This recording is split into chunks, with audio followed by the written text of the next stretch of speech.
Assalamualaikum warahmatullahi wabarakatuh. Di sini saya Musyarifah NIM 2019-223 ingin menjelaskan tentang pengangkutan darat melalui jalan umum.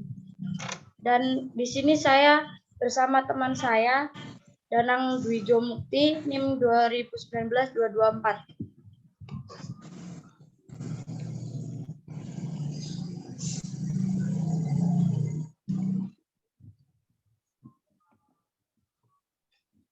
Untuk yang pertama, transportasi merupakan sarana yang sangat penting dan strategis dalam memperlancar roda perekonomian, memperkukuh persatuan bangsa dan kesatuan, serta mempengaruhi semua aspek kehidupan bangsa dan negara.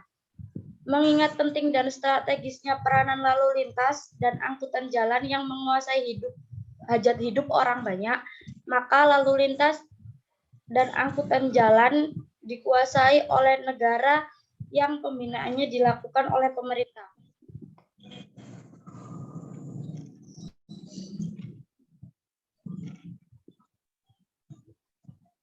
Yang kedua, sumber-sumber hukum. Sumber-sumber hukum pengangkutan di darat yang menggunakan jalan umum. Yang pertama, Undang-Undang Nomor 14 Tahun 1992 tentang lalu lintas angkutan jalan. Undang-undang ini menggantikan Undang-Undang Nomor 13 Tahun 1965 tentang lalu lintas dan angkutan jalan raya. Yang kedua, Undang-Undang Nomor 13 Tahun 1980 tentang jalan. Yang ketiga, Peraturan Pelaksanaan dari Undang-Undang Nomor 3 Tahun 1965 tetap berlaku, asal tidak bertentangan atau belum diganti dengan yang baru berdasarkan Undang-Undang Nomor 14 Tahun 1992 Pasal 72, yaitu Peraturan Pemerintah Republik Indonesia Nomor 26 Tahun 1985 tentang jalan. Secara umum, KUHD tetap berlaku untuk pengangkutan di darat melalui jalan umum, khususnya ketentuan pada pasal 90 sampai pasal 98.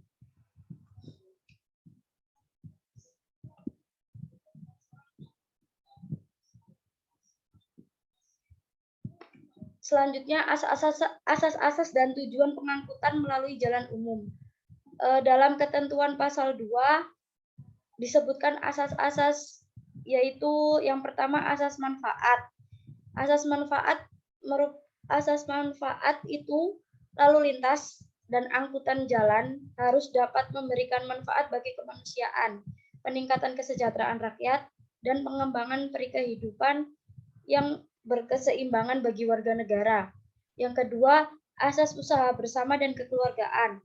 Penyelenggaraan usaha angkutan dilaksanakan untuk mencapai cita-cita dan aspirasi bangsa yang kegiatannya dapat dilakukan oleh seluruh masyarakat dan dijiwai oleh semangat kekeluargaan. Yang ketiga, asas adil dan merata.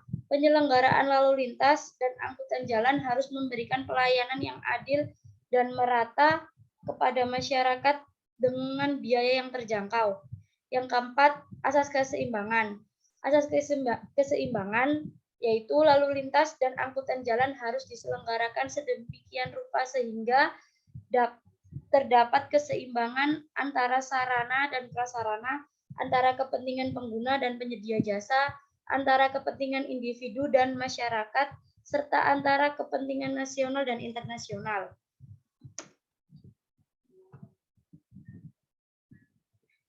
Yang kelima, asas kepentingan umum, yaitu penyelenggaraan lalu lintas dan angkutan jalan harus mengutamakan kepentingan pelayanan umum bagi masyarakat luas.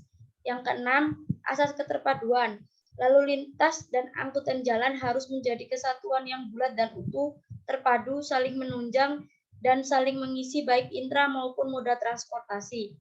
Yang ketujuh, asas kesadaran hukum, mewajibkan pemerintah untuk menegakkan dan menjamin kepastian hukum, serta mewajibkan setiap warga negara Indonesia untuk selalu sadar dan taat pada hukum. Yang ke-8, asas percaya pada diri sendiri. Lalu lintas dan angkutan jalan harus berlandaskan kepercayaan akan kemampuan dan kekuatan diri sendiri, serta bersendikan kepada kepribadian bangsa. Di dalam pasal 3, transportasi jalan diselenggarakan dengan tujuan untuk mewujudkan lalu lintas dan angkutan jalan dengan selamat, aman, cepat, lancar, tertib, dan teratur, nyaman dan efisien, mampu memadukan moda transportasi lainnya, menjangkau seluruh pelosok wilayah daratan untuk menunjang pemerataan, pertumbuhan, dan stabilitas sebagai pendorong, penggerak, dan penunjang pembangunan nasional dengan biaya yang terjangkau oleh daya beli masyarakat.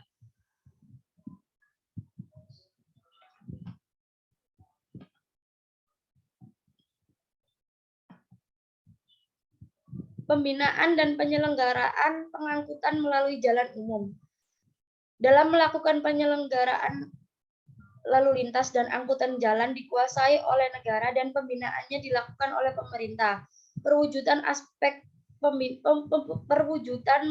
pembinaan meliputi aspek-aspek berikut ini.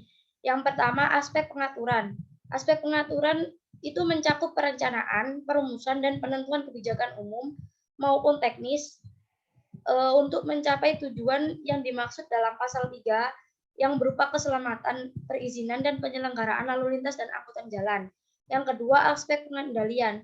Aspek pengendalian itu baiknya dilakukan di bidang pembangunan maupun operasi berupa pengarahan dan bimbingan terhadap penyelenggaraan lalu lintas dan angkutan jalan. Yang ketiga, aspek pengawasan. Aspek pengawasan itu merupakan pengawasan terhadap penyelenggaraan lalu lintas dan angkutan jalan. Untuk pembinaan lalu lintas dan angkutan jalan diarahkan untuk meningkatkan penyelenggaraan lalu lintas dan angkutan jalan dalam keseluruhan moda transportasi secara terpadu dengan memperhatikan seluruh aspek kehidupan masyarakat untuk mewujudkan tujuan di dalam pasal 3 undang-undang ini. Selanjutnya akan dijelaskan oleh teman saya.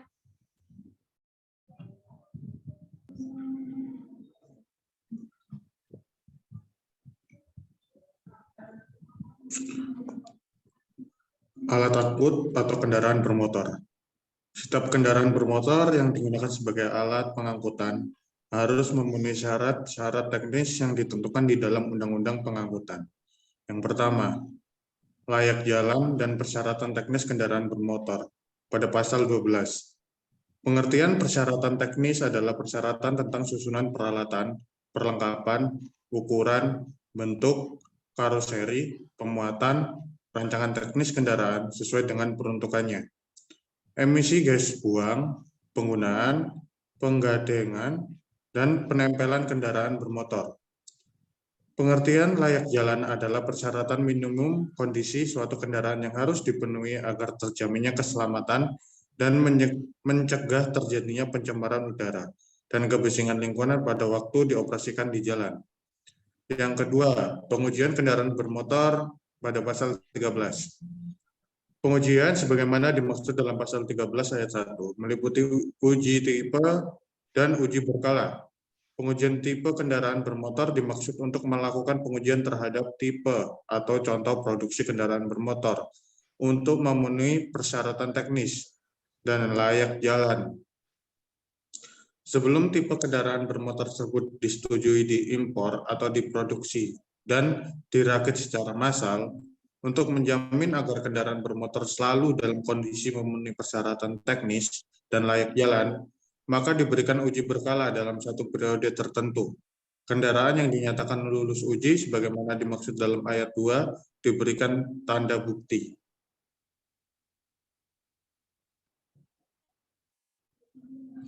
Persyaratan tata cara pengujian, masa berlaku, dan pemberian tanda bukti yang dimaksud dalam pasal 13 ayat 2 dan ayat 3 diatur lebih lanjut dengan peraturan pemerintah.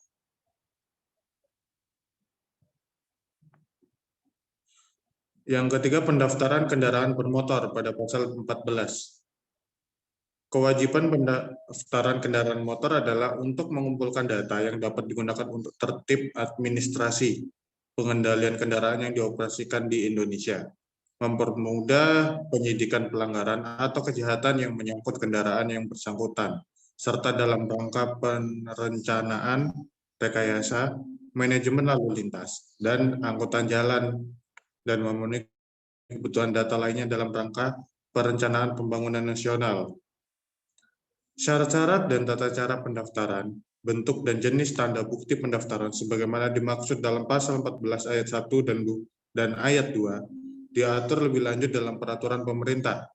Dalam peraturan pemerintah diatur pula mengenai perubahan nama atau karakter pokok kendaraan bermotor dari yang tercantum dalam surat bukti pendaftaran.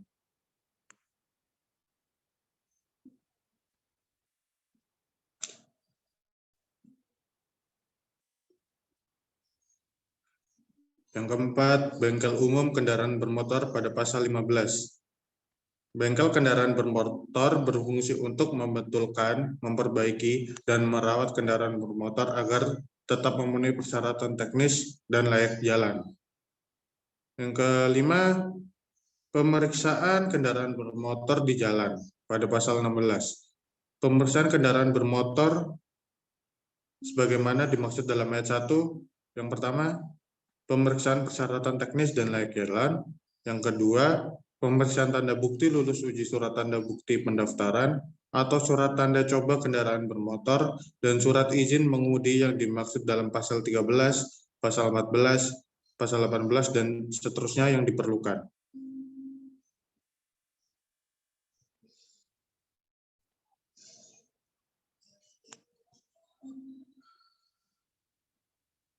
Dan yang ketiga, persyaratan kendaraan tidak bermotor, pasal 17.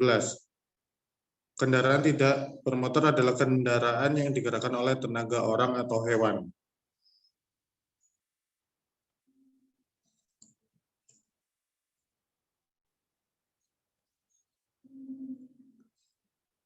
Mengenai tentang pengemudi. Persyaratan pengemudi. Setiap pengemudi wajib memiliki surat izin mengemudi. Untuk mendapatkan surat izin mengemudi, yang pertama kali pada setiap golongan, calon pengemudi wajib mengikuti ujian mengemudi. Kemampuan mengemudi dapat diperoleh melalui pendidikan mengemudi. Penyelenggaraan pendidikan mengemudi dilaksanakan sesuai dengan Undang-Undang Nomor 2 Tahun 1989 tentang Sistem Pendidikan Nasional.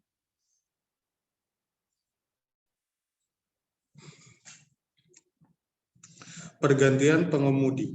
Untuk menjamin keselamatan lalu lintas dan angkutan di jalan, perusahaan angkutan umum wajib mematuhi ketentuan mengenai waktu kerja dan waktu istirahat bagi pengemudi.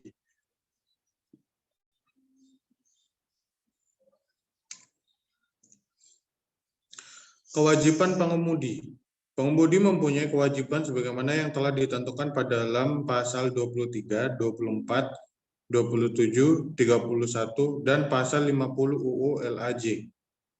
Pengemudi kendaraan bermotor pada saat mengemudikan kendaraan bermotor di jalan wajib mampu mengemudikan kendaraan dengan wajar, mengutamakan keselamatan pejalan kaki, menunjukkan surat tanda bukti pendaftaran kendaraan bermotor atau surat tanda coba kendaraan bermotor, surat izin mengemudi, dan tanda bukti lulus uji atau tanda bukti lain yang sah.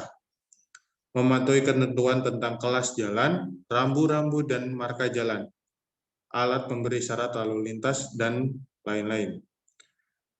Memakai sabuk keselamatan bagi pengemudi kendaraan roda 4 atau lebih, dan menggunakan helm bagi pengemudi roda 2 atau lebih banyak yang dilengkapi dengan rumah-rumah.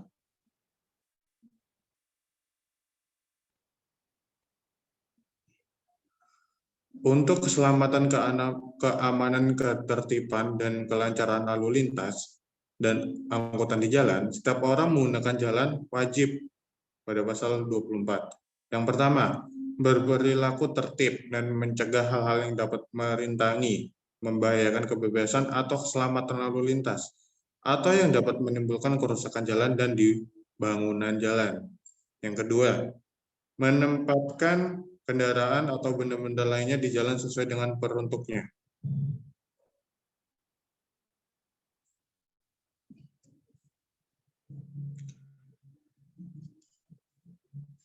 Dalam pasal 27, diatur tentang kewajiban pengemudi dalam terjadinya kecelakaan. Yang pertama, Pengemudi kendaraan bermotor yang terlibat peristiwa lalu lintas wajib menghentikan kendaraannya, menolong orang yang menjadi korban kecelakaan, melaporkan kecelakaan tersebut kepada pejabat polisi.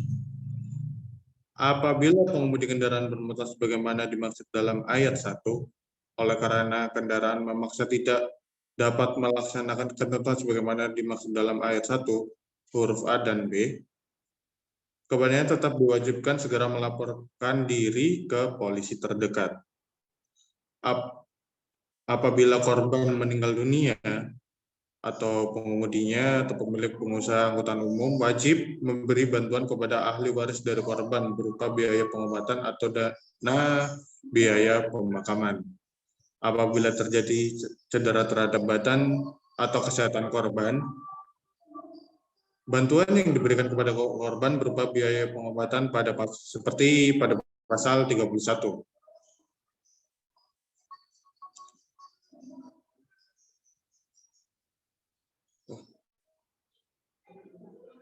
Usaha angkutan. Angkutan orang dan barang. Dalam pasal 34 UU LHJ menyebutkan bahwa yang pertama, pengangkutan orang dengan kendaraan bermotor wajib menggunakan kendaraan bermotor untuk penumpang. Yang kedua, pengangkutan barang dengan kendaraan bermotor wajib menggunakan kendaraan bermotor untuk barang. Yang ketiga, dalam kendaraan tertentu dapat diberikan pengecualian terhadap ketentuan yang dimaksud dalam ayat 1 dan ayat 2, yang persyaratannya diatur lebih lanjut dengan peraturan pemerintah.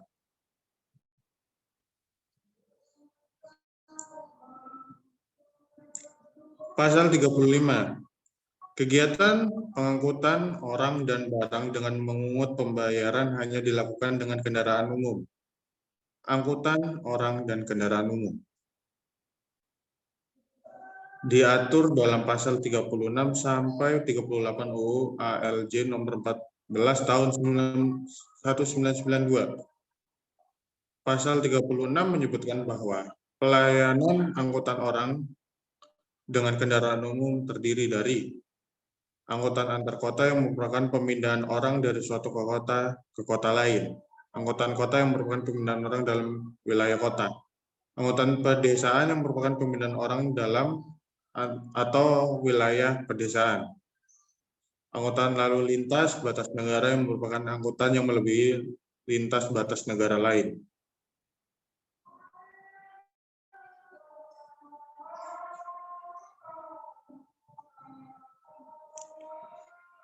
Pelayanan pengangkutan orang dengan kendaraan umum dalam trayek tetap dan teratur sebagaimana diatur dalam ayat 1 dilaksanakan dalam jaringan trayek. Di dalam jaringan trayek ditetapkan jenis, spesifikasi, serta jumlah kendaraan yang diizinkan melayani setiap trayek. Ketentuan sebagaimana diatur dalam pasal 37 ayat 1 dan ayat 2. Diatur lebih lanjut dengan peraturan pemerintah. Pengangkutan orang dengan kendaraan umum untuk keperluan pariwisata dilakukan dengan ketentuan undang-undang. Angkutan wisata pada dasarnya merupakan yang memiliki ciri pelayanan khusus dan diperlukan bagi kelancaran penyelenggaraan dan pelayanan wisata. Persyaratan tata cara memperoleh izin di dalam pasal 38 ayat 1 diatur lebih lanjut dengan peraturan pemerintah.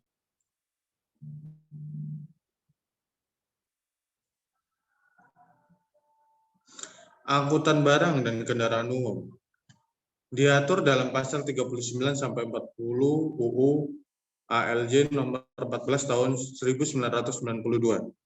Untuk keselamatan, keamanan, ketertiban, dan kelancaran lalu lintas dan angkutan jalan dapat ditetapkan jaringan lintas angkutan barang yang dapat dilayani dengan kendaraan bermotor barang tertentu.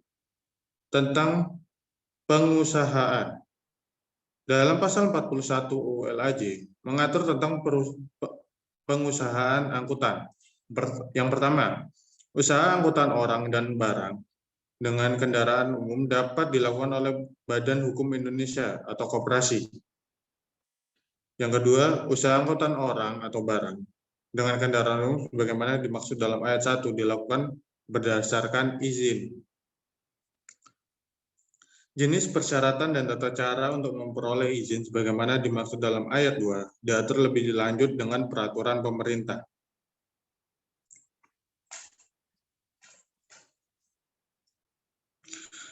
Tentang tarif. Mengenai tarif diatur dalam pasal 42 UU LAJ.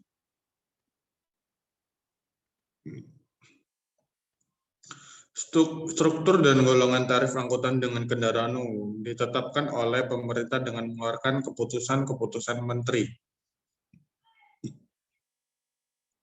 Untuk melaksanakan ketentuan pasal 42 UU LAJ telah lahir beberapa keputusan menteri. Yang pertama, Kemenhub nomor KM 15 tahun 1996 tentang penyempurnaan Kemenhub nomor KM 68 tahun 1993 tentang penyelenggaraan angkutan orang di jalan dengan kendaraan umum berlaku 29 Maret 1996 dengan materi pokok ketentuan pasal 27 ayat 3, pasal 31 ayat 6, pasal 43, pasal 44 ayat 2, pasal 51 ayat 6, pasal 57 dan pasal 58 ayat 2 Kemenhub nomor KM 68 tahun 1993. Yang kedua, Kemenhub nomor KM 16 tahun 1996 tentang tarif angkutan penumpang antar kota kelas ekonomi di jalan dengan mobil bus umum berlaku 3 April 1996 dengan materi pokok angkutan penumpang kota kelas ekonomi di jalan dengan mobil bus umum untuk dibagi beberapa. Yang pertama wilayah 1, Sumatera, Jawa, dan Bali sebesar Rp20.000. Wilayah 2, NTB, NTT, dan tim-tim sebesar Rp28.000. Wilayah 3, Kalimantan sebesar Rp28. Wilayah 4, Sulawesi sebesar Rp28.000.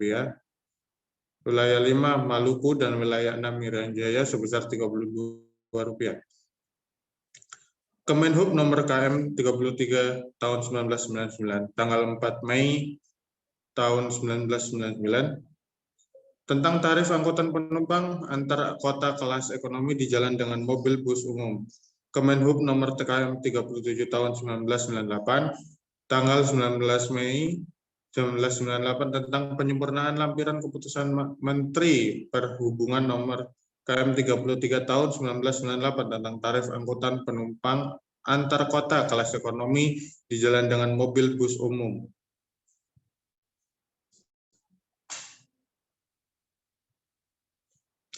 Kewajiban dan tanggung jawab pengangkut diatur dalam pasal 43-48 UU LAJ nomor 14 tahun 1992 bahwa pengangkut bertanggung jawab untuk mengangkut orang dan barang sesuai dengan kesepakatan, mengembalikan biaya angkut bila terjadi pembatalan dari pengangkut, atas kerugian yang diderita penumpang, pengirim atau pihak ketiga karena kelalaian pengangkut, mengasuransikan tanggung jawabnya tersebut, dapat menurunkan penumpang atau barang pada pemberhentian terdekat bila itu membahayakan keamanan dan keselamatan, dapat mengenakan tambahan biaya penyimpanan barang kepada pengirim dan penerima barang yang tidak mengambil barangnya di tempat tujuan dalam waktu yang telah disepakati.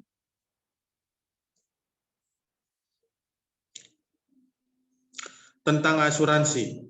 Dalam UU nomor 14 tahun 1992 tentang angkutan jalan raya juga diatur tentang asuransi.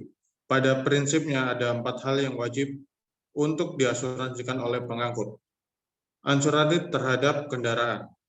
Kewajiban mengasuransikan kendaraan bermotor dimaksud untuk memberikan perlindungan bagi masyarakat yang menderita kerugian sebagai akibat dari kelalaian pengemudi dalam mengemudikan kendaraan bermotor. Asuransi terhadap kerugian yang diderita pihak ketiga. Ketentuan ini hanya mengatur mengenai kerugian harta benda yang diderita oleh pihak ketiga. Karena pada saat UU ini diberikan, kerugian yang menyangkut jiwa atau kesehatan orang telah diatur dalam UU nomor 34 tahun 1964 tentang dana sumbangan wajib kecelakaan lalu lintas. Asuransi terhadap awak kendaraan. Kewajiban mengasuransikan orang dipekerjakan sebagai awak kendaraan dimaksudkan karena dalam pengoperasian kendaraan dihadapkan pada resiko yang tinggi baik bagi dirinya maupun orang lain. Asuransi terhadap tanggung jawabnya, pasal 46. Pengusaha angkutan umum wajib mengasuransikan tanggung jawabnya sebagaimana dimaksud dalam pasal 45 ayat 1, yaitu atas kerugian yang diderita oleh penumpang, pengirim barang atau pihak ketiga karena kelalaian dalam melaksanakan pelayanan angkutan.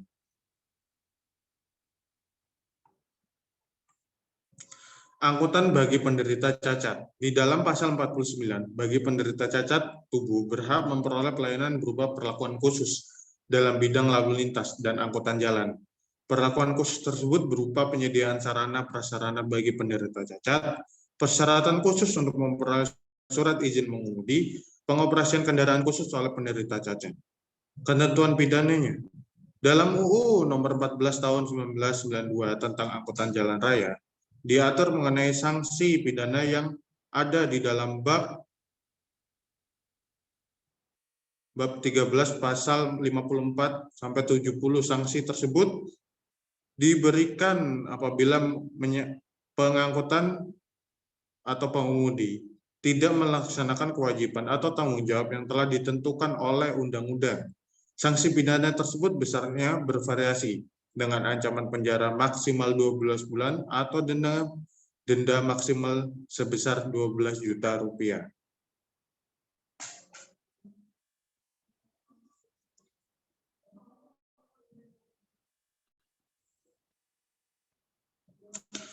Undang-Undang Nomor 22 Tahun 2009 tentang Lalu Lintas dan Angkutan Jalan. Undang-undang sebelumnya, yakni Undang-Undang Nomor 14 Tahun 1992, menyebutkan untuk mencapai tujuan pembangunan nasional sebagai pengamalan Pancasila. Transportasi memiliki posisi yang penting dan strategis dalam pembangunan bangsa yang berwawasan lingkungan dan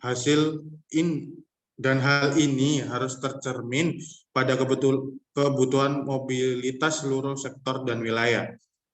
Transportasi merupakan sarana yang sangat penting dan strategis dalam memperlancar roda perekonomian, memperkukuh persatuan dan kesatuan serta mempengaruhi semua aspek kehidupan bangsa dan negara.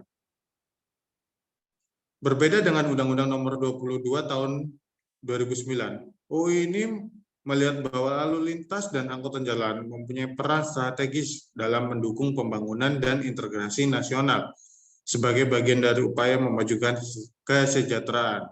Dan ada beberapa tujuan yang hendak dicapai dalam undang-undang ini, yaitu 1. Terwujudnya pelayanan lalu lintas dan angkutan jalan yang aman, selamat, tertib, lancar, dan terpadu dengan moda angkutan lain untuk mendorong perekonomian nasional, memajukan kesejahteraan umum, memperkukuh persatuan dan kesatuan bangsa, serta menjunjung tinggi martabat bangsa.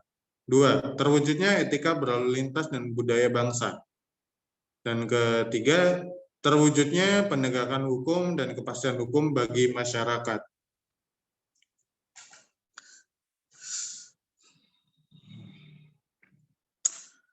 Secara substansi, UU nomor 22 tahun 2009 masih dapat diperdebatkan, mulai dari banyaknya amanat untuk membuat aturan pelaksanaan dan teknis, nilai keefektifan dari penegak hukum berupa sanksi administrasi, perdata hingga pada pidana. Pengaturan mengenai hak dan kewajiban dari penyelenggaraan negara dan masyarakat, dan sebagainya. Secara struktur, Undang-Undang Nomor 22 Tahun 2009 telah menjelaskan mengenai pihak yang terkait. Berikut adalah pihak yang terkait. Yang pertama, pembinaan menjadi tanggung jawab negara. Pembina mencakup perencanaan, pengatur, pengendalian, dan pengawasan. Yang kedua, urusan di bidang jalan oleh Kementerian Negara yang bertanggung jawab di bidang jalan. Yang ketiga, urusan di bidang sarana dan prasarana lalu lintas dan angkutan jalan oleh Kementerian Negara yang bertanggung jawab di bidang sarana dan prasarana lalu lintas dan angkutan jalan. Yang keempat, urusan di bidang pengembangan industri lalu lintas dan angkutan jalan oleh kementerian negara yang bertanggung jawab di bidang industri.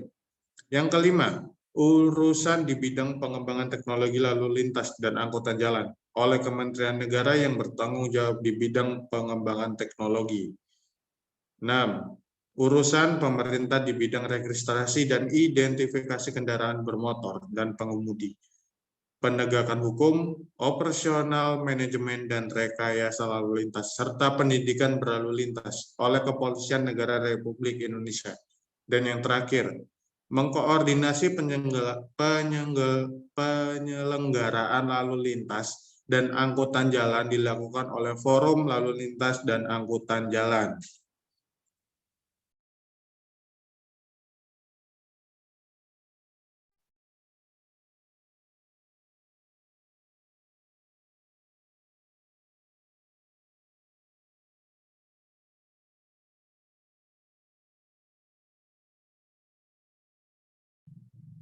Ref di mute, kamu nge-mute.